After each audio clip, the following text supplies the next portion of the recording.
तर शाळेतल्या शिक्षकांना निवडणुकांच्या कामासाठी नोटिसा धाडण्यात येत आहेत। या संदर्भात शिक्षकांनी त्यांच्या पातळीवर आवाज उठवायला आता सुरुवात केली असतानाच आता पालकांनी मात्र राज ठाकरेंकडे धाव घेत गाऱ्हाण मांडले।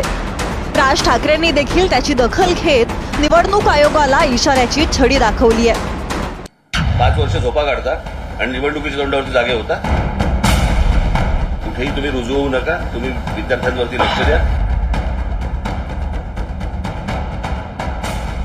आणि मला बघायचंच आहे कोण कुठच्या शिस्तभंगाची यांच्यावरती कारवाई करते।